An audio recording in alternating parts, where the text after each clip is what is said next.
So I'm Matt Moore. I spent like 10 years of my career, the first 10 years of my career, doing executive search, where I was placing like CEOs and building executive teams for mainly venture-backed startups, but some public companies and some private equity firms as well. And then I came to Alpine 3 years ago, really just because I think that like what makes companies and businesses work are like the people in there, and it's so deterministic about the quality of people and the quality of team you have. And I and Alpine believe that that is what ultimately drives success, which is very different than the rest of the world. So I came to be with like-minded people that also believe that, and it's incredibly fun. I now kind of oversee our portfolio companies when we hire them and acquire them, and then hire leaders to when we exit them. And I have kind of a special soft spot for hiring, because that's my core competency. Fun fact, I got two of them. I eloped with my wife to the dismay of my parents. We just went to City Hall, got married, and took a plane to Europe and just spent a couple of weeks over there. But I also realized that when I was here, that this is the home of the Quakers, and my great-grandfather was a Quaker minister who was in the Indianapolis First Church, and my grandmother was born here. So I called her right before this, and she had left here when she was 1, and then was raised in Vermont, and then like left religion after that. But she was like telling me in between the two sessions today about this like huge Quaker heritage and great aunts and great uncles that I don't know that live in Rushville around here, or Rushville, and all kinds of other stuff. So cool. I just learned that about myself. That's awesome. Yeah. So Will Alexander, you guys all seen me before. So CFO of Summit. So my fun fact is I've been spending more time in the Indianapolis area, and every time I come out I try to do something cool before I go back. So I've done a tour of Lucas Oil Stadium. We went to Indy 500 practice runs. I rented a car and drove to Terre Haute once. And then that was adventurous. And then the coolest one was there was a Trump rally in town one weekend I was here, so I waited in line for 2 hours and then didn't get in, but quite an experience. Wow. Oh my gosh. Yeah, that's wild. Well, I have some other goodwill facts coming up later for you guys too. All right, so this is the four kind of things we're going to go over. We'll move pretty quickly through item 1 and item 4, but item 2 and 3, and I'm going to send you this whole deck, so you can anything additive, feel free to take notes, but I'll send this to you. And these are kind of just like the 4 basic things that if you do these, you can dramatically improve your kind of hiring accuracy. And it's not rocket science. It is not hard to do, but it's about actually putting some structure and cadence and kind of process around hiring, which is often done as kind of subjective, like you end up talking to someone, you find a connection in common, you went to the same high school, you said it well, a pseudoscience. And like just putting a little bit of objectivity into that goes a long, long way. So these are the 4 ways you can do it, and we're going to get interactive. We're going to like build what we call the scorecard later. We're going to practice interviewing each other, and then we'll have a bunch of like time for Q&A in between here. So the first kind of question for you guys is what do you think of the success rate is of any given hire? Not at a dermatology center or even medical, but just across kind of all industries. Success being defined as that person is in the job 18 months after you hired them. Like what percentage of people are in the job 18 months after you hired them? 50%. Any other guesses? All fields? All fields. Really high, generic. 30%. Mike, you're like exactly right. 50%. I'm going to say 60%. Which is not good. I mean, that's like literally saying you could flip a coin, and like that is as good as your interview is. Like flip a coin, and that's going to be as deterministic as all this time and energy you're putting into the interview. So here's another one, which is like, what's the cost if it lands heads and you wanted tails and you get the hire wrong? Like if they're out before 18 months, what's the cost to you? Not so much in absolute dollar terms, but in a multiple. So if like you spent $1 to hire them, is the cost 2 times, 3 times, 10 times, 20 times, 100 times? Take a stab. And this is all in cost. So it's hard costs, severance you pay them, salary you paid them when they didn't work out. It's the soft cost of you having to replace them and go through it, and the lost productivity and all that. So what's your all-in cost? Probably a 10x. Yeah. Other guesses? I'd say 5x, 20. 15. So that means you hire a mid-level position or a upper-level position, $100,000, that's like a $1.5 million mistake if you mess it up. Like it's staggering how quickly that adds up, and the point of this is like you can't spend too much time on hiring. Like especially as you become leaders of people and you're doing this, it is a core part of your job, and a lot of people don't want to do it. They view it as, I'm a doctor, or I am a head of sales, or I am a CEO, and my job is to do a function. But really, like, your job, if you're a leader, is to like get the right people in the right roles and make sure they're really highly motivated and qualified. Because if it doesn't work out, you're going to be right back there doing it again. So spend the time and like make sure you get it right. I'm going to comment on that. Please. Because I agree with that. That's very true. I think the real challenge is, in a practice like ours or a practice like Scott's, is that you get a practice that's going 100 miles per hour seeing patients, and we need every person on our team working, giving their all, being productive. And so when you have things turn over, and they turn over for lots of reasons, people retire, people leave, it's not the right fit, and you want to take the time to find that right person, but sometimes it's really hurting the rest of your team while you're waiting too. Mm-hmm. And that, I think, is the other challenge, is finding a way to have kind of a pool of people almost ready, so that when things come up, because if you run a big enough practice, there's going to be things that change. Yeah. That you can make that change efficiently enough to not kill the rest of your team in the middle of it. Yeah, I think it's like if I hear you right, like, which I completely agree with, is like, how do you get proactive and not reactive? Right. Because oftentimes you're back-footed and you're kind of reacting to this.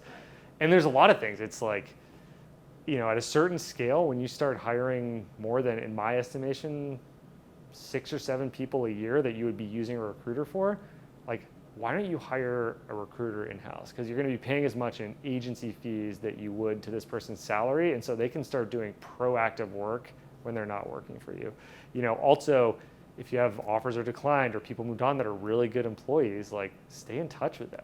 Nurture your networks. There's a lot of things you can do like that, but I think you need to make it so that you're not constantly just interviewing people, whether that's organizational redundancy by having a recruiter when you get big enough and you can it's the right time to bear that expense, or just kind of having a proactive mindset. I personally, like, what I do is we're hiring a lot of CEOs, because every company we buy at Alpine, we try and bring in a leader to help kind of grow it and accelerate the growth. And so even the CEOs that I can't get right now, I'm going to Chicago after this. I'm having dinner with this guy that I've been working on for 3.5 years. And I don't talk to him often. It's kind of once every 6 months. But when the time is right, that's going to save me like a 4-month process. Just kind of I have a short list of 5 people that I know eventually I want to try and pull them into CEOs. Right. And so you can even do that for, we're talking about billing specialists before. Like, if you know a great billing specialist you didn't get, just put them on your Christmas card list. Keep in touch. Let them know your organization so that when it comes up, you can maybe get lucky and make your first call happen. Right. Okay. Yeah. I think it's a little harder for the positions that aren't quite so, they're not your CEOs. They're the people that maybe they're less skilled, what have you. We have medical assistants and things like that, front office staff that really high school diplomas and things like that. It's a little harder, I think, to have a pool of those. Yeah, I think it cuts both ways. On the one hand, I knew a sales leader one time who really, he believed in, and I really respected him for it, he believed in attributes. So he thought hey, the best salespeople are not necessarily like the ones with the most experience, but they have the right kind of characteristics. And so he would go to Starbucks, and if he got really exceptional customer service and someone remembered their name and he looked him in the eye and all these things, he would actually try and hire them in these lower level positions. And so he was scouting for his software sales company. He was pulling Starbucks cashiers and putting them in these entry-level roles there. And so it does get hard, but the great thing about things that might not have so much specificity, like a CEO from a public company in education software, specifically, is that you can start getting creative about where you pull them from, and you can refresh that all the time. You don't have to have the same 5 people. You can, if you don't have a high degree of requirement, it's your network, or your children's network, or your friends of friends. How can you pull them in? But it does cut both ways, because it can get hard for that too. So this point of this first part is just spend the time, either yourself or organizationally. Just you can't, in an absolute dollar amount, it's going to be a worthwhile investment at the end of the day.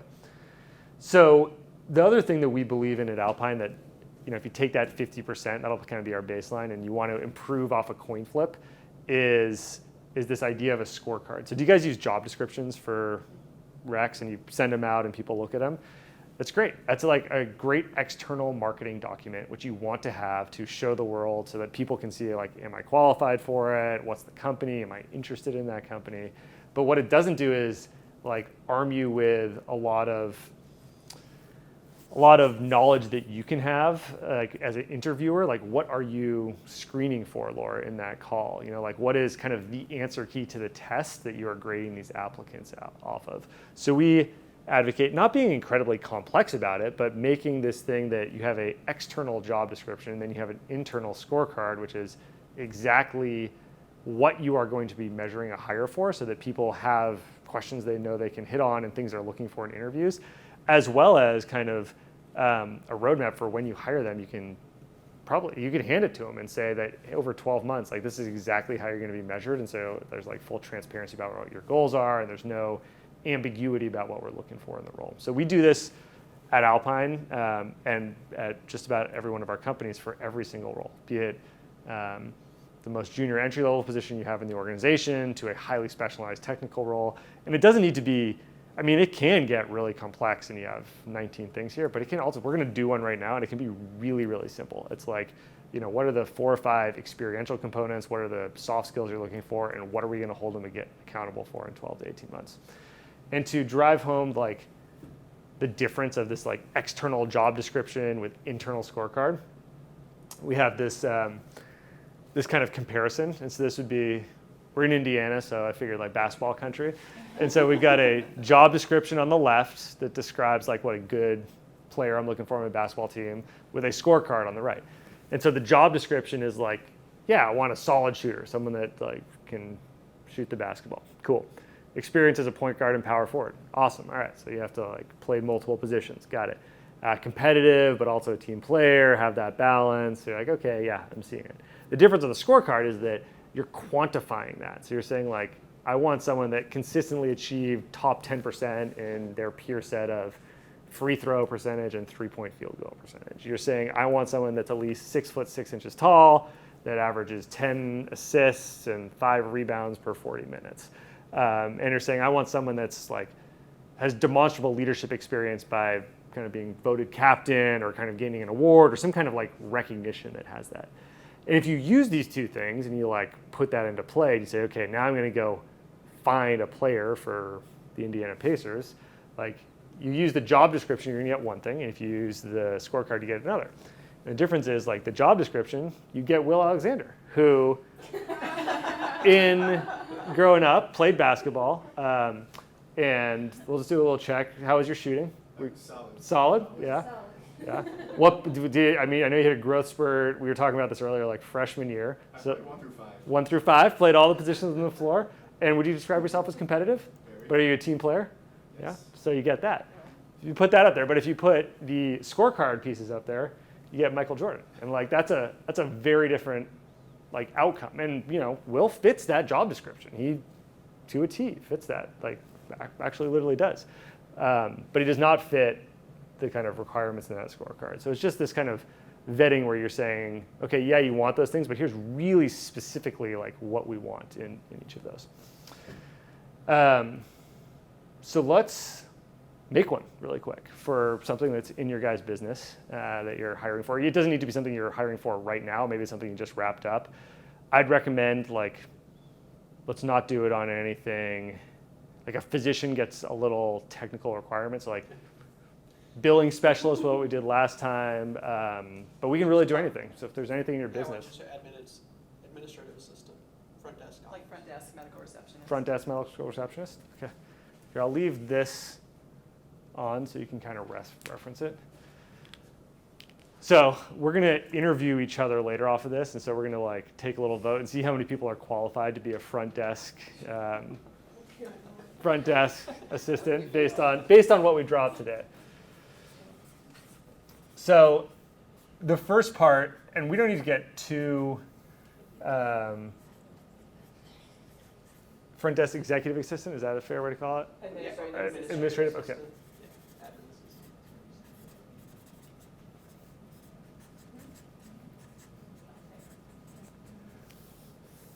This mission is important because you do want to kind of like characterize to this person and your company, like where does the intersection go? Like what is their kind of contribution, big or small, to where your organization is going? And you kind of want to make sure that when you're talking to them that their career aspirations map to that as well. So a lot of people wonder why you're doing this, but it's important to get on there, like the core purpose of the job, how it's important to the company, so that you can kind of socialize that and talk to the person about it.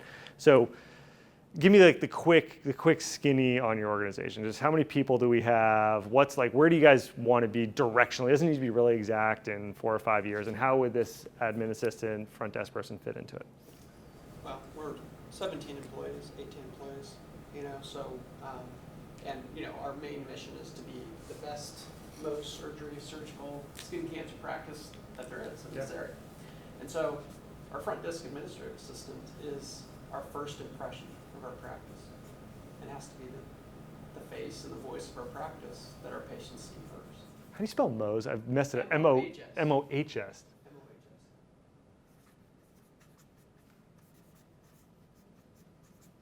Mohs Center in the world. I love it. Sure. And this person's going to be. So that first, this is the first person that makes that makes the first impression on our patients. And so that has to be a positive interaction, or nothing else that we do in our practice really succeeds. I love it. I think that's really good. I kind of paraphrase, but best Mohs center in the world, and this person owns the positive first impression that every patient's going to have. Anyone have anything to add to that? It's pretty darn good. Laura? No, they interact a lot with the referring doctors, so not just the, patients that are in front of them, but they're the first contact pretty much across the board. Right. First impression of doctors and patients. Yeah. Great.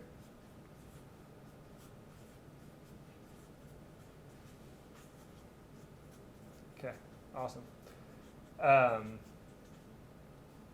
Okay, let's call that the mission. Now on this outcome part, we're gonna get really specific about it. So we're gonna take 12 months time. We're gonna say they've started the job and fast forward 12 months.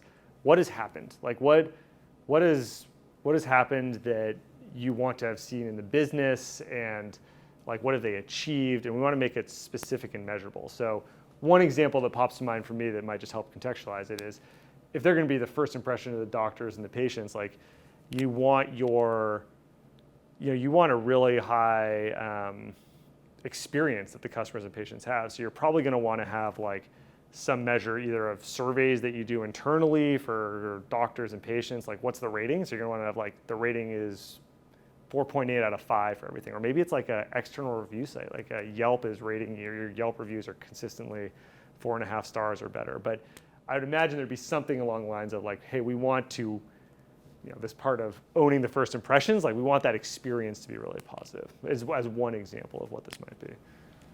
And we do have surveys. I don't know if we've actually quantified that specifically, just our front desk, but the gestalt way that you know that you have someone good at your front desk is you'll get compliments about them from your patients and from your referring physicians. So do you want to hold, so here's the litmus test for that is like, if you hired this front desk admin assistant, would you say, hey, in 12 months time, I want to have heard 10 to 20 positive things from doctors and patients from you? Is that like a fair expectation? Absolutely. If patients are telling me, gosh, I talked to Jane and she was so helpful at the front desk, so kind, so understanding. I mean, every time you hear that, you know that person's doing their job right. Okay. So Laura, on our surveys, I mean, there is a question about the front desk, right? Your interaction. There's 4 or 5 questions about the friendliness of the front, the receptionist, and how quickly you got in, and I think with that, though, they don't put the name. It's general. It's It's very for the general. whole Right. The whole experience of experience the for front everybody at the office. front desk. Right. But that's kind of important too, right? Like you are working as part of a team, and right, so you're gonna have individual things, like individual compliments that you're gonna get, but you're also gonna have potentially like, hey, you need as a team to be like a really well-oiled machine up front and having a really good customer experience. So one idea on that would be like, you want to see whatever your baseline is now, you want to see like a 5% increase in like the satisfaction scores over a year of the whole team, you know?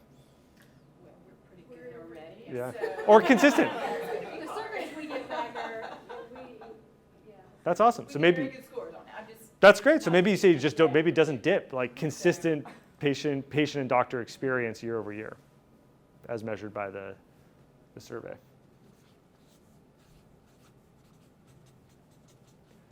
Is there anything,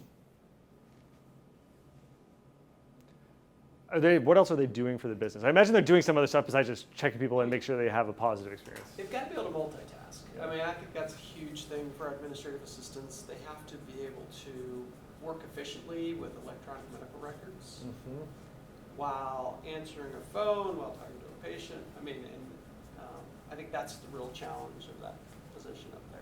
Do you agree? I think yeah, that is a I think challenge. that's another challenge. So you got to be, so I heard a lot of stuff there. One is like, you got to be multitasking, you got to work with software and electronic medical records. Yeah, efficiency. A lot of those are like, they're going to be in this next part. We're going to do competencies. Like, what is the outcome you want to see? Is like, do you need to see like all of the patient records updated? Like, is that on the admin front desk person to ensure that happens? Is it more of something else? Like, what is the result of being efficient, multitasking, prioritizing well, et cetera? I mean, there are definitely things that they, when you're checking in a patient, that you have to do. And that's something that we kind of track. They have to mark, does this patient have an advance directive that, are they updating the demographics? Are they getting the insurance information correct? Because when they're not, then that impacts, the whole thing. So we do a lot of kind of coaching and educating, or especially hiring and training, bringing to their attention, some of their mistakes so we can try to correct them so we don't have claims denied because our front staff is entering insurance. Yeah, it's super important, right? So you need, like, there's a data quality thing that goes to efficiency prioritization. So you need a data quality at some metric, like whatever that be. Maybe that can be as simple as just choosing, insurance information and saying like, we have insurance information for 98% of the patients after their first visit. And you don't have to like go back and you're really prioritizing that as one. But I'll, if it's okay with you, just maybe make a general like, hey, data quality is at some specific metric, leaving that in that. So I have a Please. probably random question. Yeah. I just thought to make sure. This scorecard is more to get the most out of the people we already have, right? This is for how we're going to go hire them. So what we're going to do is like now layer this down and say, like, okay, if data quality needs to be at X metric, like what are the pieces that are really important for that? So for example, one that came up last time with the payroll specialist was like attendance. Like we just need someone that is going to consistently be there every time. We have problems with that right now. So we wrote something in like, take your allotted PTO, but you don't cancel last minute. There's no unexpected no-shows. And so then we're actually, when we're screening for candidates, looking for that. When it's, on this data quality one, there's going to be something probably, I'd imagine, with like you've worked with inputting sensitive data. Maybe even you want to be as specific as like electronic healthcare records. Maybe not. Maybe it's just something more broad.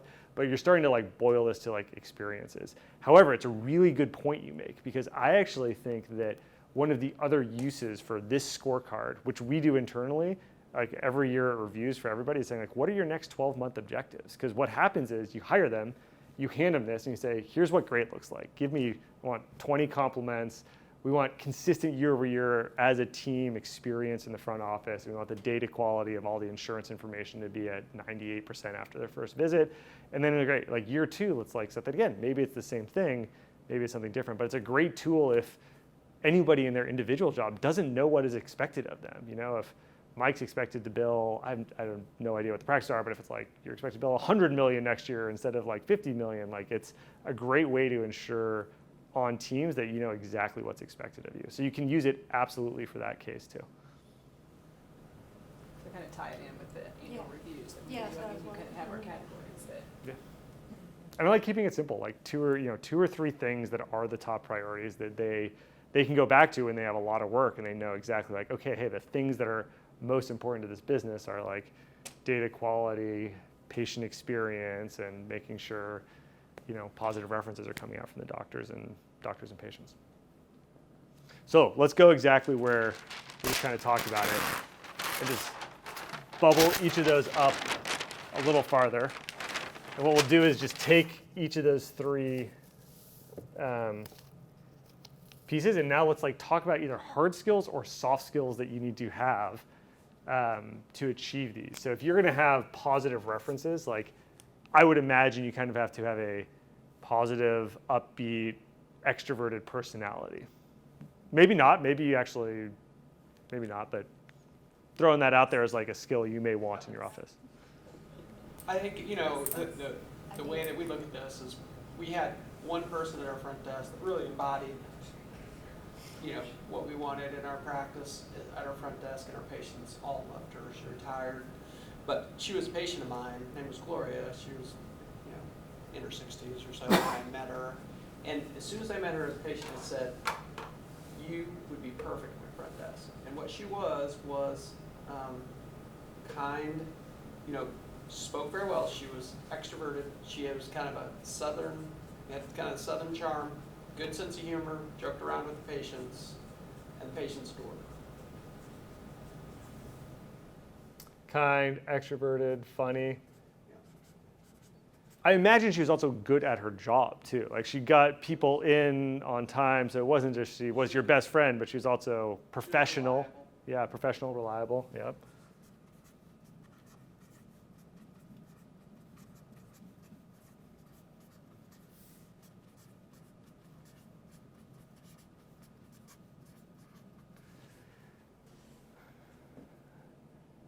Another thing you could put here, and you guys tell me what you think, is, if you're going to have these positive patient referrals, this is a customer service job. Ultimately it's serving that customer. So you could just say, hey, I just want some of these attributes, and that's the most important piece. You could also say like, hey, I want someone that's served X number of years in a customer service oriented job. So you've had a minimum of 2 or 5 years where you're measured on kind of the service you provide to a customer. Could put that in if you want, or you could say, hey, actually, because I think it's a great way to build these is looking at who worked really well in your organization and say, hey, in our organization, I forget her name, but she actually never had a customer service job in her whole life. She just had these traits, and that's what made her successful. So let's hire off those traits. Right. I think, right now we try and look for people that have that customer service, and it's not always easy to find. I think it's a little harder to hire someone that doesn't have that experience, but you think they have the potential. Yeah. That's the one that you find out in a year or whether or not they do. Yeah. What's funny is we philosophically kind of exactly with you. It's harder to just hire off these soft skills, but that's what we try and do. I mean, that's why we have this amazing CEO and training program where it's like our best CEOs have all the skills and soft skills that Will has, then you layer in the experience, and those are way better hires over the long run. So it's really hard to do, and you kind of prefer it, but like the soft skills are what matters. And I think that is one of the truths about hiring that is often overlooked, is that it is the attributes. So I'll just prefer customer service job or customer service experience. All right, our second one was consistent patient-doctor experience year over year. So this was the idea of working as a team and like having, the whole front office experience be great for everybody. So teamwork would probably be one thing that needs to be up there. What else has to happen for that to succeed? Either a soft skill or an experiential thing or an actual experience they have to have. I think reliability is huge. And, when we do our annual reviews, that's the first thing on all our lists. This is someone that we can count on.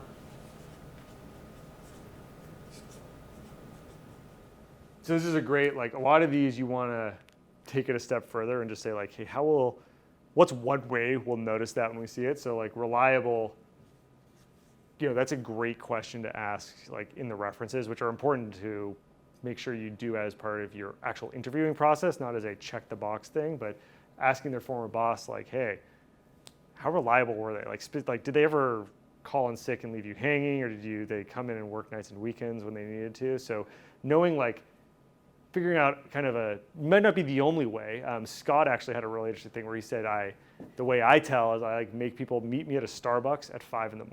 And like, that's how I know if they're reliable. And I like it. I actually think that works really well as a test to go do it. But you also want to kind of start to just jot down ways that you might see it. So this one could be in references.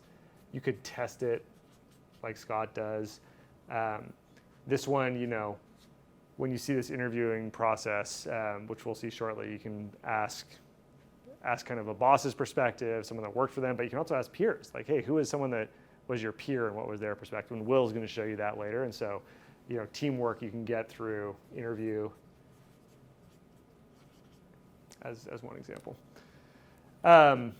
What else about this like consistent doctor-patient experience would you want to see? And I think about someone in your office right now that's great at it. What trait do they have, or what skill do they bring that makes them really good at this job? Specifically this point around teamwork and doctor-patient experience. You have to be well-spoken, you have to have a good understanding of what we do. And I think that that'd be a compliment to both of you. When I hear both of you talking on the phone to another physician, I know that you're representing our practice well. And I think that's key. It's tough because if you bring someone in that just doesn't know your specialty and they're learning and they don't have a complete understanding of what we do at the very beginning, it takes a while. So I hear you saying that two person things. Talking to someone. You're saying communication skills, totally agree, and also kind of intellect. Like you need someone smart. You're right.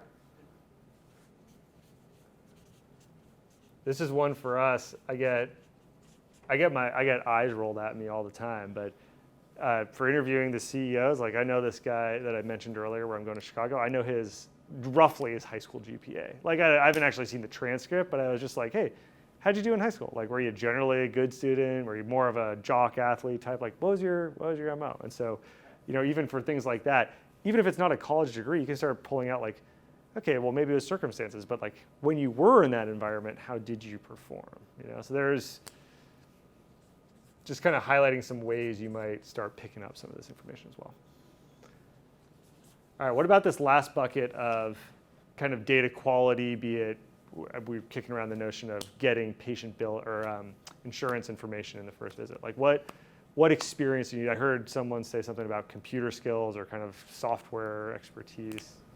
I think attention to detail. Okay.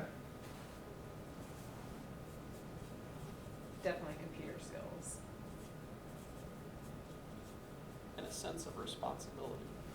I think that's a thing to make That sure accountability, right. that you're accountable for the quality of data that you're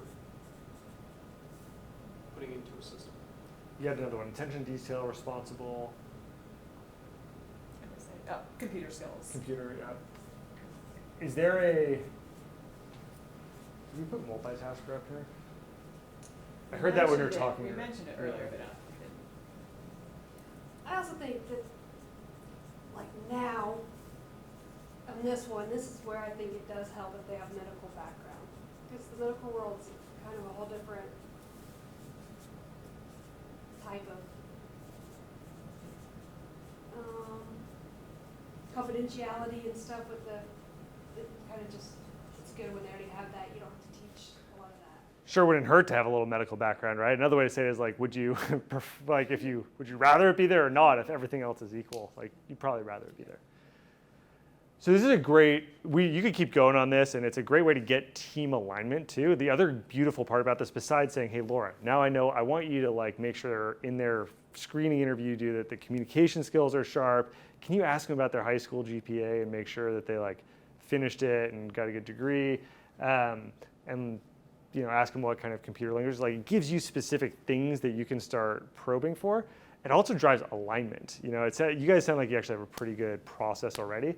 But I can't tell you the number of times where there's violent disagreement when we do this. When someone says, like, I think there should be, I think a 1 year objective is X. And they're like, no way, that is never on the kind of top 3. It's totally Y over here. And so it also forces a conversation, drives alignment that is you really want to do in the front end and not the back end to make sure you don't miss 3 months of a process that is wasted because 2 people wanted 2 different things. So I'm going to leave this up here. We're going to flip now to Will, who's going to walk you through just what a process looks like, what an interview does. We're going to do some mocks on it, and then we'll interview each other, take some notes, and see if we'd hire any of us. I know, by the way, I don't qualify for the exec admin, but take it away, Mr. Alexander. Okay. So now we're going to turn to the interview process and how to make the interview process as consistent and as efficient as possible, especially for roles like this where it tends to be more frequent hiring, how to just make this a process that you know how to do very, very efficiently. So I'll talk about the generic one and then we'll try to get a better sense for how you guys are currently doing it at ISCC. So first, in terms of getting inbound people, so what do you guys generally do? Do you put things on Indeed, Facebook? What's your current process? Indeed is the main one. Word of Word mouth. of mouth when we can. Yeah. From other, especially medical practices. Yeah. We have a medical consultant who works with us, and she has her finger on the pulse of a lot of different practices, people, and things like that. So she's a good resource sometimes for people that might be looking too. Okay, great. So you get the inbounds in, they send their resumes, you convince them that you have a phenomenal mission to be the best Mo center in the world, so they're bought in. So your first screening interview, this is where we want to be super efficient and do this over the phone and be able in a 20-minute phone call to be able to say, this person is a good fit, let's have them continue in the process, or not a good fit, let's not waste anyone's more time and cut it there. So currently who's running your screening first call? You said Laura. Okay. Do you have a sense for what sort of questions you ask on this first call? Well, I kind of just get a feel for how much they volunteer a lot. But, Okay. yeah, I try to see just how they communicate, Yeah. their experience, if they kind of stay on task. And then also, probably put too much emphasis on it, but I like to see their loyalty to their Loyalty. past employers. Okay. Even though you're trying to post on the way. Yeah. Well, a lot of them, if they start, you can kind of tell if they were the common denominator problem Okay. in other places. Yeah. So a lot of that is in the phone. Okay. So we'll show on the next page, we'll show our template, a few more questions that we think are very helpful to screen and that you can just use every time to make sure your interviews are apples to apples. So once we decide that this person is worth pushing on to the next stage, we then bring them in-house. And again, the hiring manager should run this process. And we think of it as in 2 ways. One, the deep dive interview where you go through their previous experiences and get a good sense for generally just a collection of data points. So if people have, in most of their jobs, let's say 80% of their previous jobs have been A performers, they'll probably tend to continue being an A performer. If they were consistently B's and C's, they're most likely going to stay B's and C's. So deep diving into their previous work experience gives you a great sense. And obviously this scales based on their experience. So if they're 30 and have been working for 10 years, you care more about that. But if they're out of high school, you get a sense of what clubs and sports do they play in high school, what was their GPA in high school, and you can just sort of scale it based on their experience and years of work.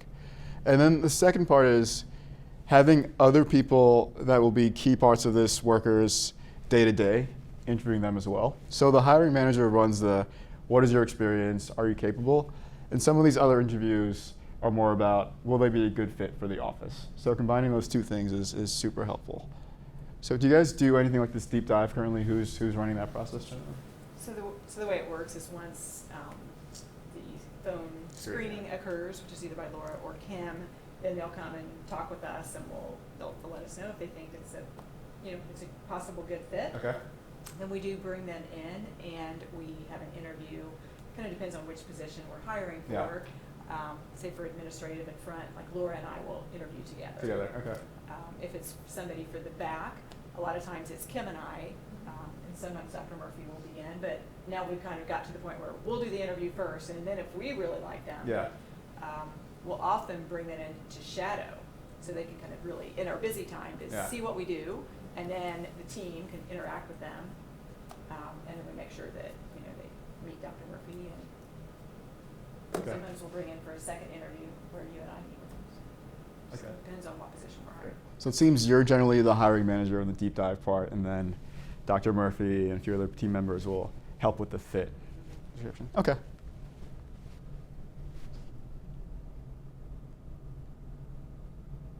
So as we talked about, this first phone call, the screen, is to very quickly, without wasting either party's time, get a good sense of should we bring them in. And so over the phone, having consistent questions that you can compare people to. Just at this point, it's just gathering the data more so than spending too much time really nitpicking on whether it's a good fit. And then after that first call, tying the data you collected to your scorecard, to your outcomes to say, based on what I learned in this first 20 minutes, are they likely to be great at customer service? Are they likely to be good attention to detail? And then quickly making a decision on whether to take them to the next step. I'll say, I think a lot of these you probably know within 5 minutes. Yeah. Oh, yeah. I would say. Yeah, and so if that's the case, If it's negative. if it's negative, don't spend an hour just making small talk. So a few of the, I'm sure you have great questions as well, but a few of the questions we found to be super, super helpful in getting to the answer quickly are, one, what are your career goals? So a good answer is, I've always loved medicine, I want to be in this space for a long time. A not great answer is, I want to be a writer long term. It's trying to get a good sense of, will this be a good fit for them long term? Are they likely to quit in the next 6 to 12 months, or is this something that they can be excited about for the long term? Second, what are they really good at professionally? This one ties directly to the scorecard. So if they say they're phenomenal data entry, they have a certificate in Microsoft Excel or PowerPoint, that's really good. And on the other side, what don't they like doing? If they say, I really hate talking to people, I'm more of an introvert, and for a front office role, that's probably not the best fit. And then this last one is super, super important to us, so important that we put it in a box, is trying to, we call it a TORC, threat of reference check. And so for every interview saying, so who was your last boss? And then not just asking them who their boss was, asking for the boss's name, and then asking them to spell the boss's name. And then this really forces people to start to say, oh, they're serious about this. I've spelled his name. I've spelled this person's name. They're going to follow up on this. So you say, who's your boss's name? How do you spell that? And then if we go further in this process, we're going to reach out to your boss. On a scale of 1 to 10, 10 being the best employee they've ever had, where would they rate you? And then this gives a really good sense of what they've been in the past. Again, going back to this thing where A performers tend to be A performers. So if you do this for their last 2 or 3 roles and they consistently say their bosses would rate them 8, 9s, and 10s, that's a phenomenal sign. If they consistently say that their bosses would rate them a 5 or a 6, but it wasn't their fault, but their boss was really mean. But if that's a trend that's happening over and over again, it's probably a sign that it's more them than the boss. So they pass the screening interview, and now you bring them in for the deep dive interview. And so this is the one where for each of their major previous experiences and previous roles, we go through these questions that, in a systematic way, really give us a good sense for what they did in their previous role and how successful they were in that previous role. And it's all about just getting a number of data points, and then just as those data points collect, getting a sense for this person as a worker and their likelihood of being successful in their next role. So first question, what were you hired to do? What was the job description? Were you measured on any objectives? Did you have a scorecard? How did you hit that scorecard? Moving on, in your time there, what were some of your key accomplishments? How did you perform against your scorecard? Next, what mistakes did you make, and how did you learn from those mistakes, or what would you do differently if you went back? Again, this thread of reference check, really getting them to know that if we proceed in this process, we're going to call this boss and speak to them. So how would they rate you, 1 to 10? And then if they were a manager, asking about 1 or 2 of their direct reports. Again, doing the same process of getting that direct report's name, how to spell it, and then ask how would that direct report rate you as a boss. And if they didn't have direct reports, you could ask about their teammates. So if they played basketball in high school, you could ask, when you were a teammate, how would your teammates rate you as a member of the team? And then this last one, why did you leave your role and how did your boss react? So you want a pattern of employees saying that they left their last jobs because they went to bigger roles or they got promotions or increases in pay. You don't want too many where they say they left because their boss and they did not get along or they were laid off or downsized. One or two over a career is fine, but if that is the consistent pattern, again, it's not a great collection of data points to move on. So next we're going to do a quick demo of how this actually works. So I would love a volunteer to interview. I'll do this deep dive process with one of you. So you can either interview on your current role as if I'm hiring you for a new role, or if you don't want to talk about ISCC in front of Mike, you can have your previous role before ISCC. So If no one wants to volunteer, I'll do it. Any volunteers? But it'd be more fun if one of you want to go. I was very nice last time. All right, Kimmy. It's very fun. Are you interviewing Kim or is she interviewing you? I'm interviewing Kimmy. Well, see, then you can. But Kimmy, you're going to get a chance to go back. This is easy, Kim. It's easy, Kimmy. It's just her life story, yeah. Kim's awesome. Oh yeah, I'm gonna totally make up stuff. Okay, take a seat. I'm just kidding, yeah. Okay, this will be, Matt, keep me on 5 minutes this time. All right. I went to 7 last time, but it's just a conversation. It's fun, so. I swear. Hey, Kimmy, thanks for coming in. How are you today? Good, how are you? Great. Good. So you've met some of the team. It's going really well. So this interview now, we call it the deep dive. Okay. So just a list of structured questions for me to get a better sense of your experiences. Okay. So if I cut you off or change directions, nothing personal, just trying to Gotcha. go through the answers. So first question, in your last job, can you tell me just about the role you were in and what you were hired to do? I was a nurse at the hospital, so Okay. I was in med-surg, so basically take care of patients after surgeries. Okay. Communicate with doctors and other nurses, pass out medications, Okay. take care of wounds, things like that. Okay. Did you have any objectives or outcomes that you were measured against in that last role? Basically just my yearly eval, Okay. that's basically it. Yeah. And how did those evaluations usually turn out? They were good. Good. Very good. Okay, great. So in your time there, what would you say were a few of your key accomplishments or achievements that you personally contributed to? I think having a low fall rate was a good one. I'd never had any patient fall on me. Great. And then the other one was probably just I learned very quickly, so I was able to take on more patients Great. faster. Yeah. When you say you had no fall rates, do you have a sense for what was an average fall rate for other nurses? Not really. Okay, but higher than no, I'm Right. assuming. Okay. We'll say 4. 4. Okay, wow. We'll say 4. I know, right? So why do you think you had such a lower fall rate than some of your other Uh, nurses? Just extra caution Extra caution. around patients and knowing what made the patient a fall risk Okay, and just taking extra time with the patient too. great. Okay, and on the other side, what were some of the mistakes that you made in this role, and if you went back now, could start over, you would try to improve on? Probably, I was a new nurse at the time, Okay. so probably more organization, learning how to organize a little bit better. Yeah, And that directly impacts how your night goes. okay. That's how. And how have you improved your organizational skills since then? Great, I went today, so Okay. that helped. Sleep, no. Sleep, yeah. Just by keeping on task and trying to keep notes and things like that. Okay, keeping better notes, okay. Yeah. Give me one more weakness or mistake you made in your early days. We'll say, I guess maybe a weakness sometimes is you want perfection. You want everything to go as planned, and it doesn't always go like that, especially in nursing. So learning how Yeah. to adapt is a huge thing. So that can be a weakness, but then you can turn it into a positive Yeah. if you correct it. Okay, great. Okay, so in your last role, what was the name of your boss? Karen Smith. Karen Smith. Yeah. Okay, and how do you spell Karen Smith? Smith, S-M-I-T-H. Okay, thank you. Okay, so if we go further in this process, we're going to reach out to Karen Smith and ask her for how you were as a worker. So on a scale of 1 to 10, 10 being the best employee she's ever had, how would Karen rate you? We're going to say 10. A 10, okay. Can you elaborate on what would make you a 10 in her eyes? I'm just kidding. I really shouldn't say. Do you believe you're a 10? No, I'd probably say we'll say an 8. 8, okay. Because I was a new nurse at the time. Yeah. I was reliable.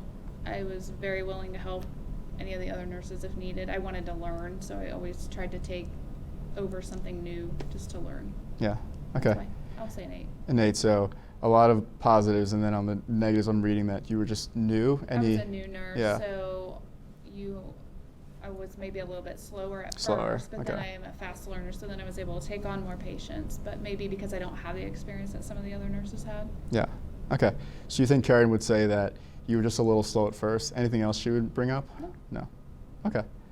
And then on your team, you said you loved helping out your teammates. Can Yes. you give me the name of one of your teammates? Lori Smith. I can't Lori Smith. And how do you spell Smith? remember. SMITH. Okay. Very spells like you sound it. So I guess okay. And so if we reach out to Lori, again, 1 to 10, 10 being the best teammate she's ever worked with, where would she rate you? I'd probably say a 9. A 9. Okay. Yeah, Lori and I worked well together. Yeah. What did you do that made you such a great teammate to Lori? She was actually a new nurse as well, Okay. so we kind of tried to help team with each other. Yeah. That way I would learn off of her. She was there a little bit longer than I was, so I'd learn new tricks Yeah. from her, and especially with her being in the role a short time before me, she'd give me a lot of pointers, but then I'd also help her as well with patients Okay. and things like that. Yeah. And why only a 9 instead of a 10? I think there's always room for improvement. Okay. Any particular area? No, just Okay. organization. Organization, maybe, Yeah, yeah. maybe that's it. Okay. And then why are you interviewing with me today? What's driving you to consider moving roles? I work tonight, so I just want to get to days. Okay. So I hired in the ISCC to work days, and I can't handle the night shift Okay. anymore. Anything else other than any team issues? It's No, just not at all. Okay. Yep. Great. Thank you so much. Thank you. So I was taking notes right there. Chet, I just wanted to so hiring, as Will was saying, is about data and just gathering data. And it's not one thing anyone says is make or break, but listen to just the amount of stuff he got in five minutes. So it was she put in the extra time and went the extra mile with patients. And there was the data point about the fall rates. There was less organized at first, but keeping on task and adapting and learning how to be like that.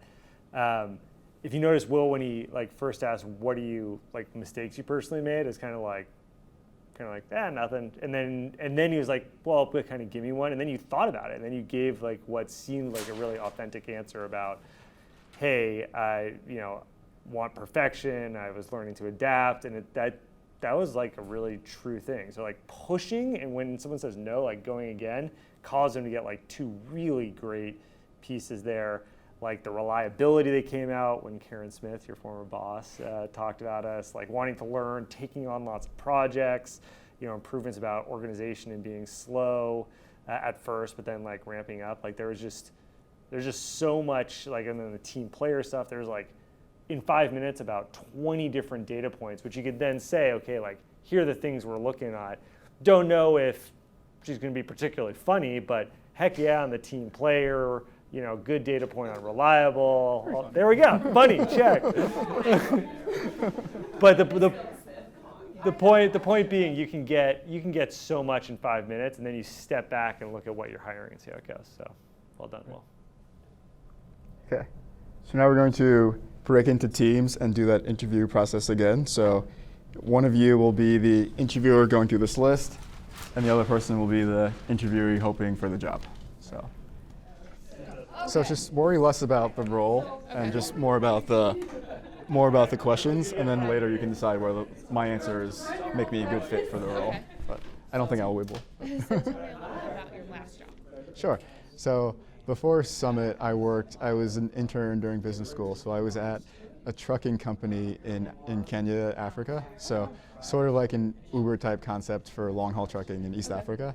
So I had 3 roles over the summer. I was on the finance side, I was helping with operations, and then I was business development, adding truckers to the platform. Okay, great. So you've had a lot of customer service, I'm sure, experience with that. And then what was was a challenge of that position?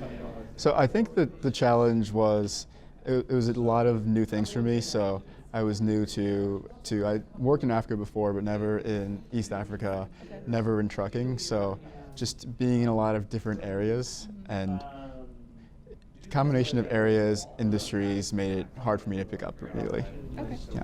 And what were some of the most positive things that you learned out of that experience? Yeah, I would say key accomplishments that I did over the summer, just in the various buckets. So on the finance side, when I started the summer, we were doing about 4 trucks a week. By the end, we were doing about 30 trucks. And so I was tasked with updating the invoice system. So I was pretty proud that by the end of the summer, we were able to track the revenue for 30 trucks a week. And just as a start, money's tight, so being able to bring that money in really helped the business grow. And then on the business development side, I was really integral in getting our number of truckers from 4 to 30 onto the platform. So, Okay, great. yeah. And on a scale of 1 to 10, how would they rate you if I were to contact her? Yeah, I think Josh would give me a 9. Okay. Yeah. Great. And what's his last name? Sandler. And how do you spell it? There you go. I was waiting for it. Give it to me, Sandler. Sandler. Sandler. And then as far as teamwork, how would your coworkers rate you? Depends. I think some of them would give me a 10. Some would give me a 8 at the worst. Okay. Yeah. And what do you think, why the 8, not the 10? So I think for the 8, I'm a pretty hard charger, and there was a lot to do that summer. And so the guys on my team were used to the Kenyan work style of coming in 8, leaving at 4:30.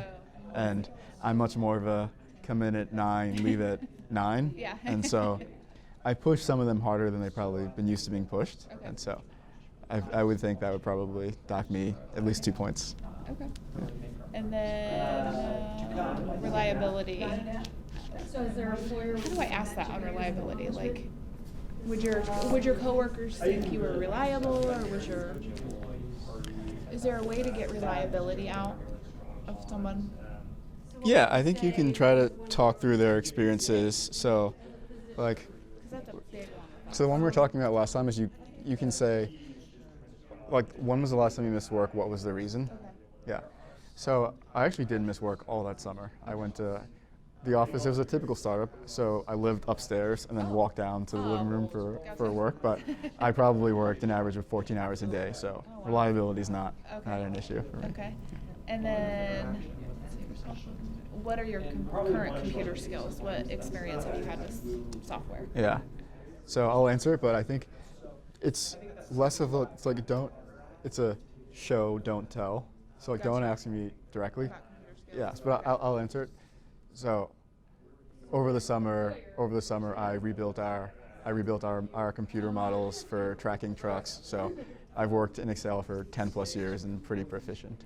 Okay. Yeah. So on that, would you ask like what computer programs are you comfortable with? Something like that? Or Yeah, that, and you can bring it more into their work experience. So in your last role, how often were you using computers? What were some of the computer assignments that you did? Or have you worked at electronic medical records before? What are your Exactly, yeah, experiences with that? yeah, Okay. yeah. And in your last position, did you, in the role here that we're looking for, we want somebody who can be pulled different directions at different times and still go back to that task? Yeah. Do you have any experience with anything like that? Yeah, I would say, again, this summer I was running 3 different areas, and so really long hours were required. I would be deep into a computer system model and then get a call from a trucker and have to answer the call and know where their trucks were. So, and then go right back to the model. So I think I'm very skilled in multitasking.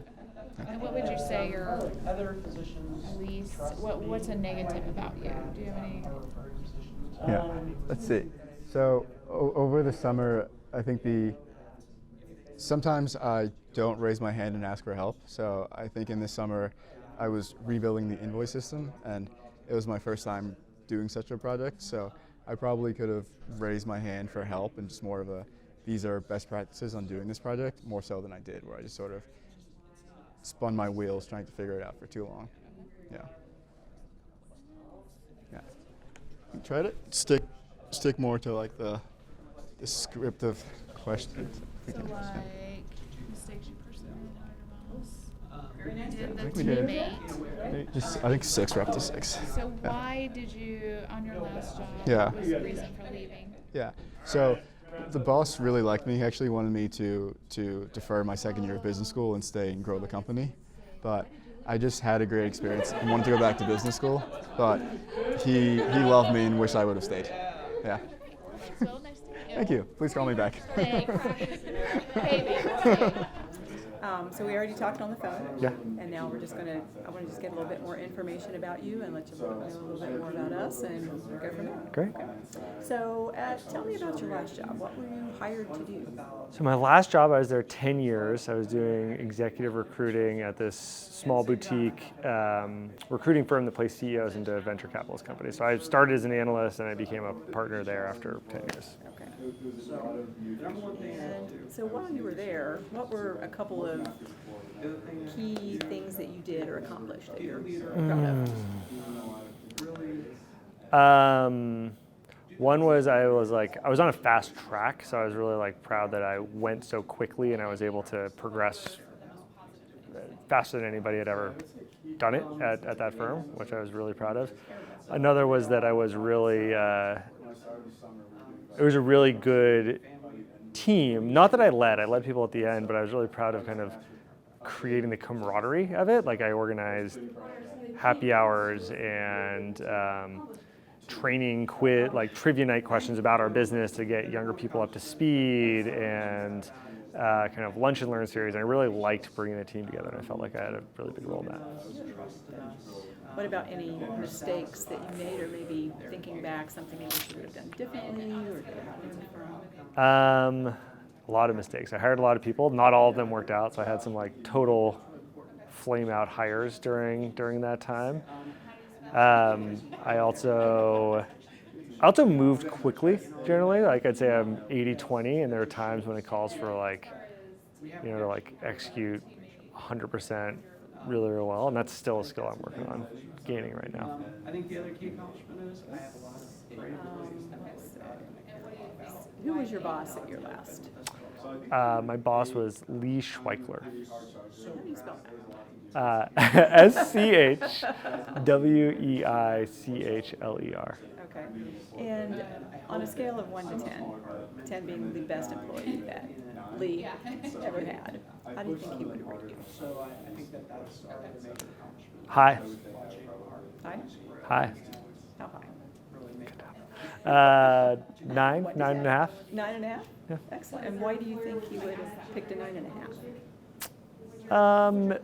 I think he really liked me when I got married. He threw me a whole party for that, so we just generally had a really strong bond.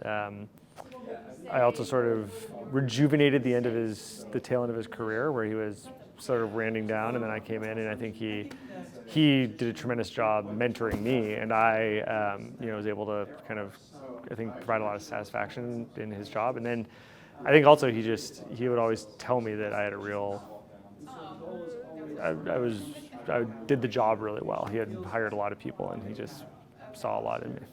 Good. Why do you think he wouldn't have given you a 10? Probably one is the 80-20 piece of it. I move quickly through space, but sometimes I need to slow down. And that causes mistakes to be made sometimes when I'm moving too fast. Another is just working. I think I've gotten a lot better at it, but at the time I was working on my professional maturity, how I showed up. It was difficult for me to win CEO projects when I was 28 years old, going against people significantly older than me. So there's just a professional maturity sense that one was both the difference in where I was actually in my career, but also just how I showed up with myself. Now, and did they have any type of evaluation process or formal reviews Not or anything really. like that there? No, not really. Who were, who's a team member that you worked with that, Mike Doonan. and what was his role compared to? He was kind of a step ahead of me. So he was 4 or 5 years older, and he taught me the ropes every way I moved up the ladder. Yeah. And how do you spell his last name? Doonan. Okay. And how do you think he would rate you on a scale of 1 to 10? 10 being the best teammate that he'd had. Pretty high. How high? Oh, good question. Good question. Probably 9 too. Okay. And why do you think he wouldn't give you a 10? Some of the same reasons. I think I was also overeager. The other thing he might say is that, moving quickly, and I wanted to move up, and I wanted to do more, and sometimes I just needed to work to master what I did, and so I was very eager and like, give me my next challenge, as many millennials can be. And why are you choosing to leave where you are and look for other opportunities? Well, I think I want to move into the medical space. I'm passionate. I'm Irish. I got a lot of freckles, and I'm really passionate about dermatology and the benefits that it can have for me. Okay, great. Cool. Very nice to meet you. You as well. Good job. So how was it? Was that awkward or easy, or did it flow? Did you find yourself getting caught? How was it? What was hard? I can see yourself getting caught. Just wording it, I think sometimes wording it appropriately. I found it easy as the interviewee. I didn't think the questions were hard to answer.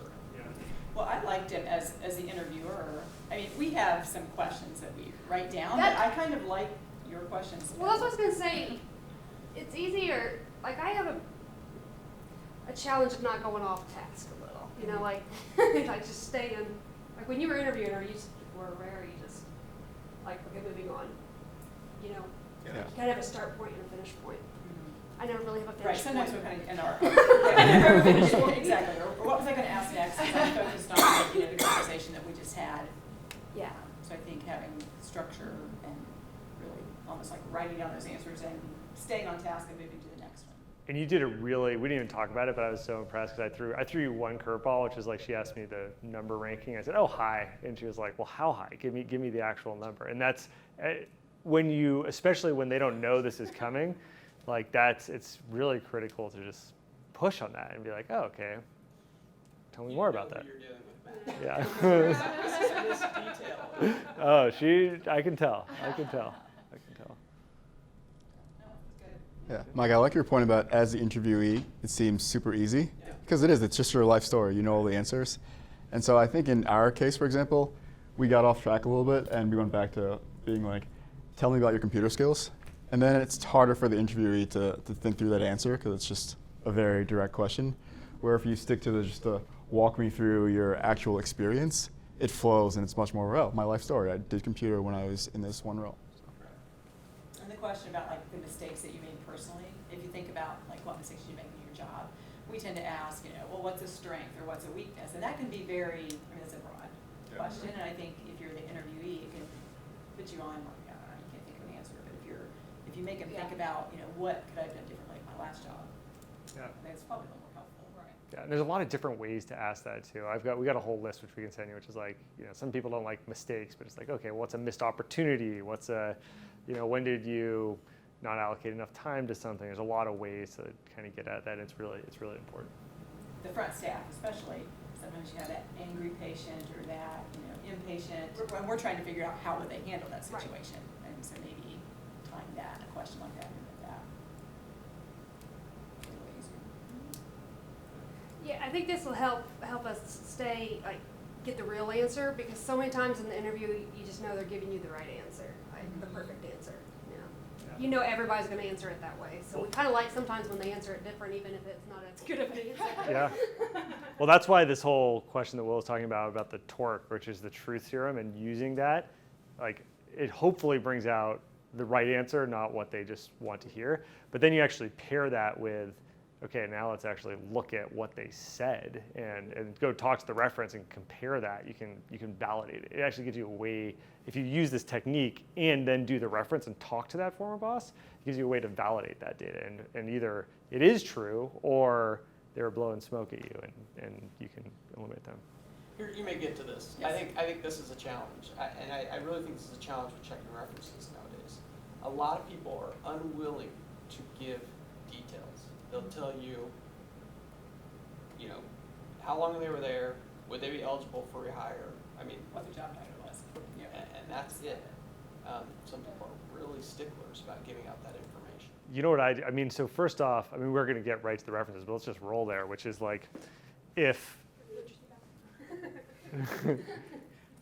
you want to do 15 or 20 minutes, you want to do it over the phone, you don't just want to have them fill it out. It's really important to hear the voice. I like to say that you kind of get two answers. You either get what you just described, which is like, I'm going to give you a very sterile clinical answer to what you said, or you kind of get, I actually have Will's reference from when I hired him up here. You kind of get the opposite of that, which I'm sure you've also experienced, which is like, why are you talking to me? You should be hiring this person right now. And you're like, it's like, no duh, this person's amazing. And really references fall into those two buckets. Like your clinical sterile answer you get is a bad reference. That is like a do not hire them type of reference.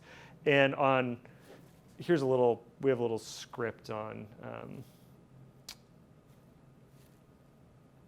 kind of what it is. It's almost the opposite of what you just went through. So it's parroting back. So like rate them on a 1 to 10 scale. Like, hey, you've had, I asked Will's boss, like, hey, you've had a whole bunch of analysts. Where is he? Oh, he's the best ever. Like actual answer like that. When you force him to stack rank like that, it really does start to come out. And then the other thing I like to do is kind of lead the reference, not necessarily in a positive way. It could be even a negative way. I could, tell an anecdote of, hey, they told me that they, were really good and performed well here, but had trouble working on teammates, and there was an issue with this peer who didn't really like him that much. Can you tell me more about that?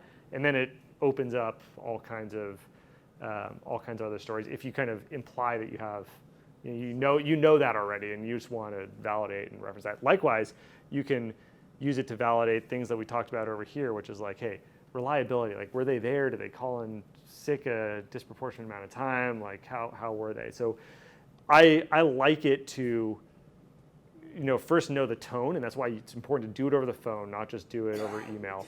And know, like, is this a no duh, you need to hire him, or is it that sterile lukewarm? Because the sterile lukewarm is a no.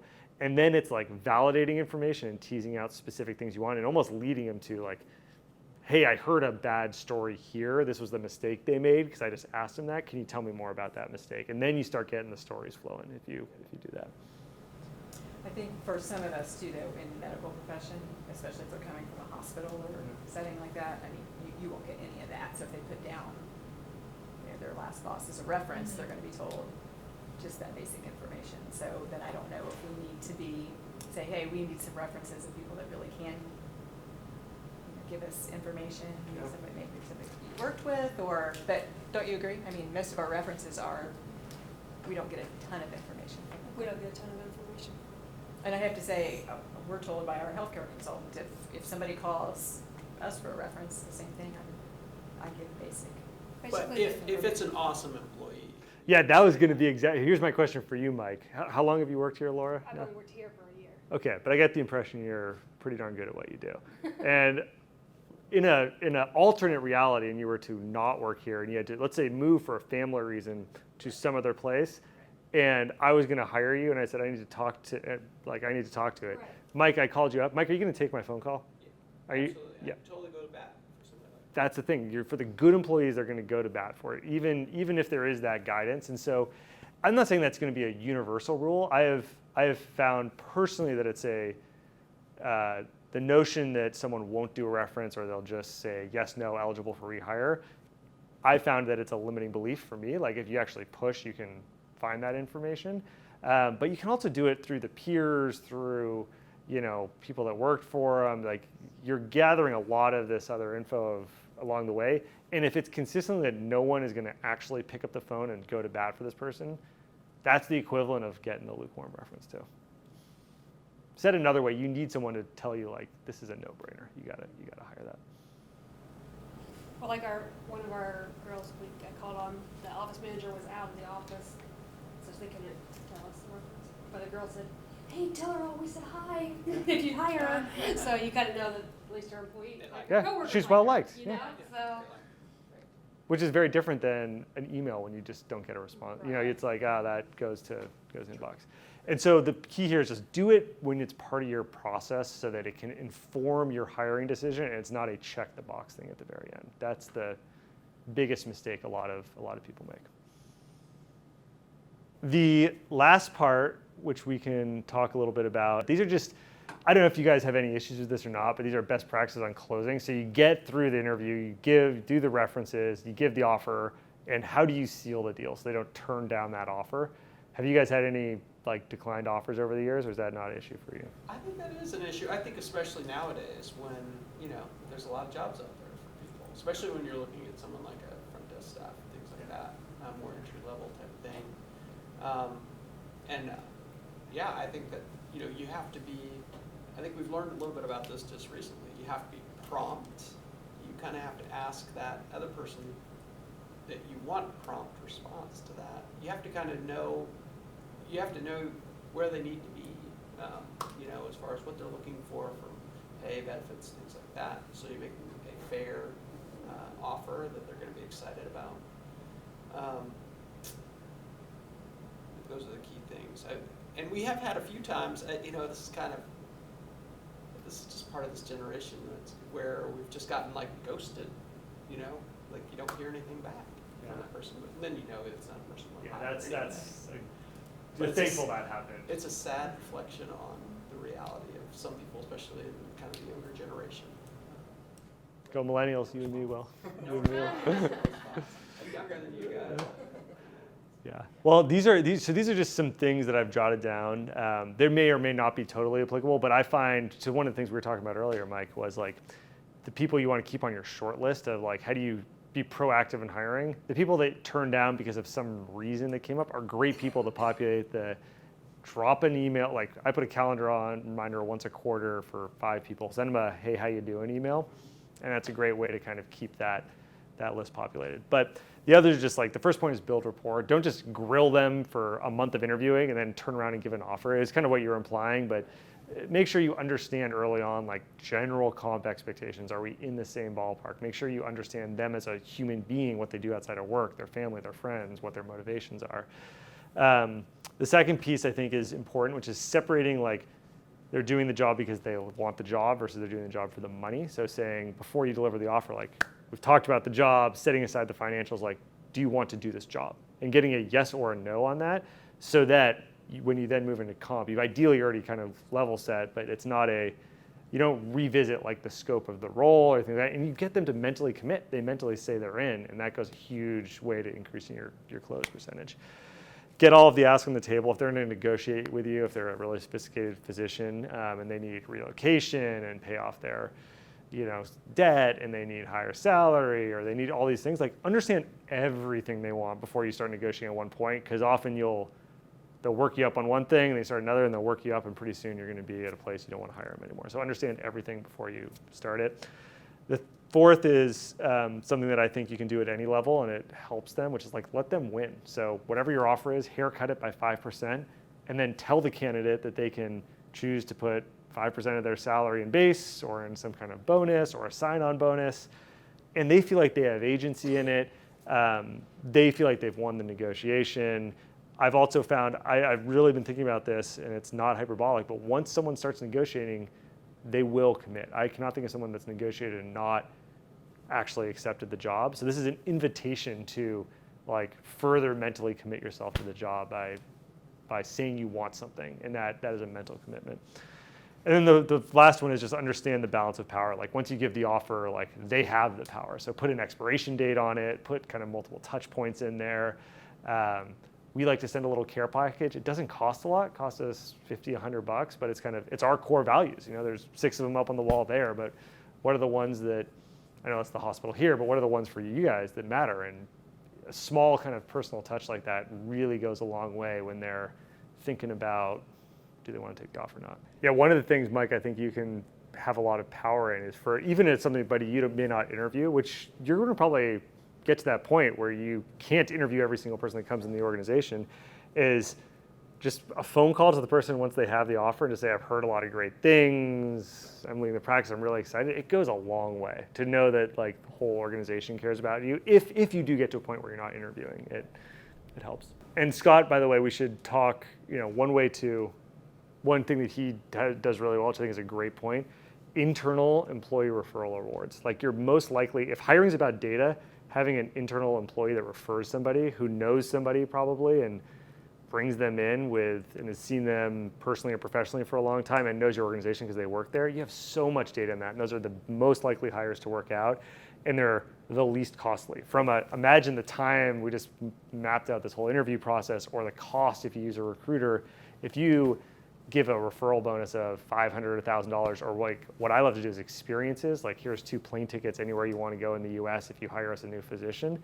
It is, see, like it goes a long way, and it saves you money. Saves you money. Well, Think he was up in with the position. I'm not sure front office girls. I think Black techs are going to get us very. Well, I think front office, you can have some tier where it's like, you know, the positions are X, but the, you know, other positions are really important too. And it might not be the same, but, you know, having some type of just kind of, and I personally think it's less about the financial reward and more about the fact that you're recognizing them for doing something and giving a great experience is it's a powerful tool that takes that coin flip we talked about and ups it pretty significantly. well, and case in point, the reason I hired Kim is my best friend, who I know completely and trust implicitly, said, you gotta hire this girl. I didn't need a nurse, Yeah. but when he told me that, I said, all right, I'm gonna hire her. You need a 19th woman too. That's right. And so, you know, I mean, and he was completely right. Yeah. And I didn't have to worry about any of that other stuff. Yeah. Totally true. So. I mean, they put like a limit, like the employee has to be there 6 months. Yeah, it's usually like 6 months. You got to make it, so it's not Do you just. get your bonus? Yes. Stay 6 months. But we really appreciate you doing this, coming out this way to help us. You know, when we talk about it on the phone with Nidhi, I said that's definitely something we can get better at. Well, Nidhi promised me free dermatology and surgery for life, so like I'm in. Yeah. Well, thank you guys. It was fun. Really fun. Thanks for driving all this way. I realized half an hour too.